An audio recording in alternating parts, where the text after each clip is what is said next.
सागर में खोया रूसी मिलिट्री विमान।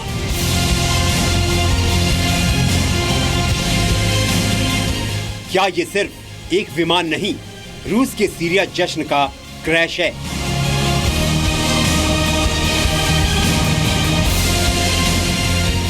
रूस टू सीरिया की एक अधूरी यात्रा।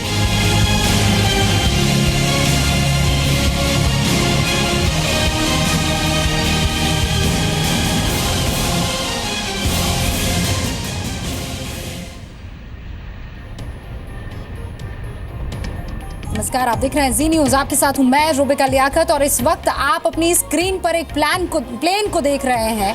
जी हाँ, ये वही प्लेन है जिसने उड़ान भरने से पहले ही ब्लैक जर्नी की खबर दे दी थी।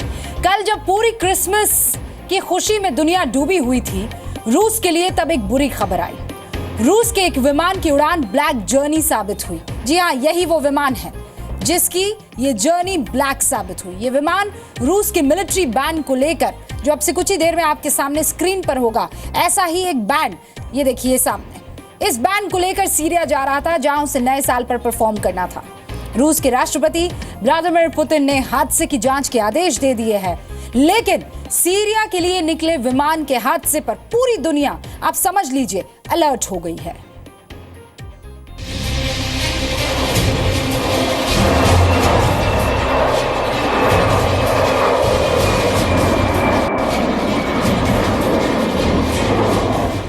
रूस का ऐसा ही एक Tu-154 विमान 25 दिसंबर को मॉस्को से उड़ा था।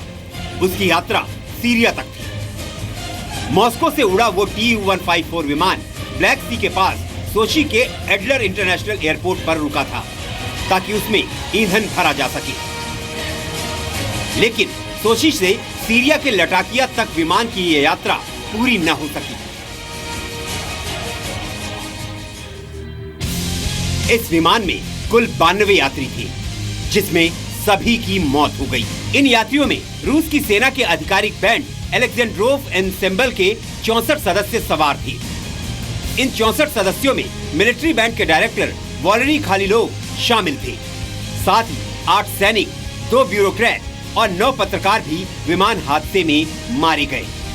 इसके अलावा हादसे वाले विमान में चालक दल के 8 सदस्य भी थे। Правительству поручено сформировать комиссию, которую возглавит министр транспорта. Будет проведено тщательное расследование причин катастрофы и сделано все для того, чтобы оказать поддержку семьям погибших. सवाल ये है कि सीरिया जा रहे इस रूस के विमान के साथ क्या हुआ? क्या Tu-154 विमान किसी साजिश का शिकार तो नहीं हुआ? सोची के एडलर इंटरनेशनल एयरपोर्ट से उड़ान भरने के 2 मिनट के बाद ही ये विमान रडार से गायब हो गया था, जबकि रूस के आधिकारिक मौसम विभाग के मुताबिक एयरपोर्ट के पास हालात सामान्य थे। रूसी न्यूज एजेंसी RIA नोवोस्टी का दावा है कि विमान के साथ तकनीकी समस्या आई।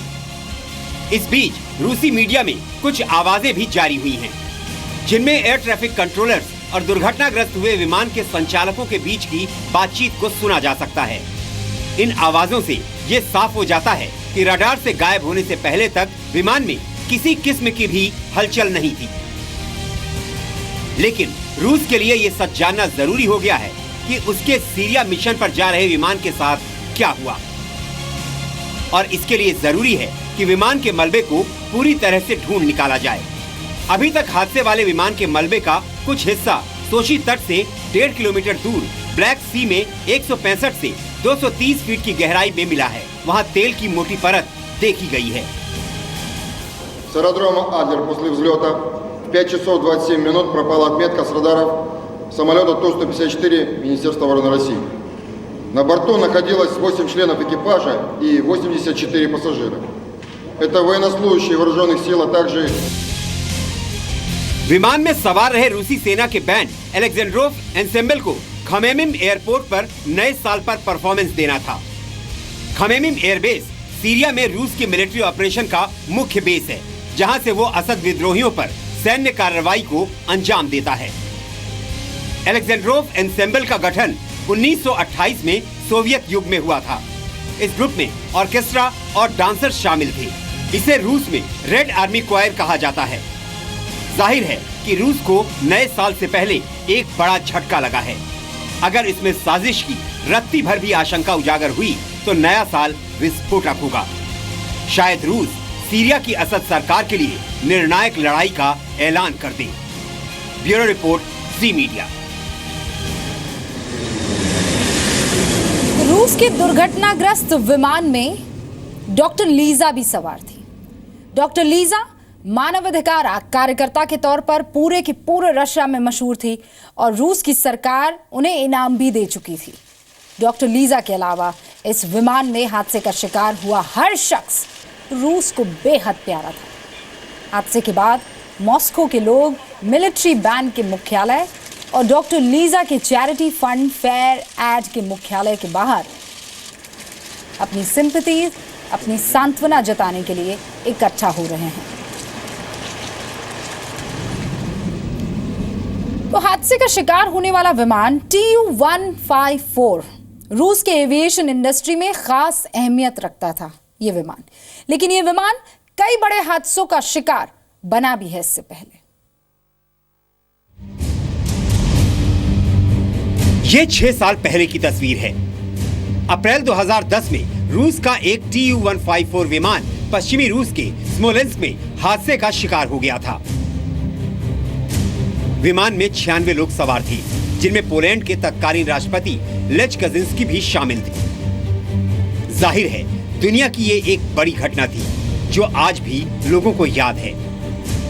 लेकिन रूस के इस 3 इंजन वाले टुपोलोव यानी Tu-154 विमान के साथ हादसों और साजिशों की एक लंबी लिस्ट है। अक्टूबर 2001 में साइबेरियन एयरलाइंस के एक Tu-154 विमान को काला सागर के ऊपर मार गिराया गया था। इस घटना में 78 लोगों की मौत हुई थी। ये विमान इजराइल के तेल अवीव से रूस के नोवोसिविर्स्क जा रहा था। विमान में ज्यादातर मुसाफिर इजरायली नागरिक थे। शुरुआत में यूक्रेन की फौज ने इसमें अपना हाथ होने से इनकार कर दिया, लेकिन बाद में अधिकारियों ने माना कि सैन्य प्रशिक्षण अभियान के दौरान शायद ये विमान दुर्घटनावश निशाने पर आ गया होगा। इसी तरह दिसंबर 2010 की ये सीसीटीवी फुटेज बता रही है कि कैसे एक Tu-154 विमान की मॉस्को में क्रैश लैंडिंग हुई थी। मॉस्को से उड़ान भरने के फौरन बाद विमान का इंजन फेल हो गया था। वैसे Tu-154 विमान दशकों से सोवियत और रूसी एयरलाइंस की शान रहा है। 1960 के दशक में इसे डिजाइन किया गया था और 1972 से ये सेवाएं दे रहा है।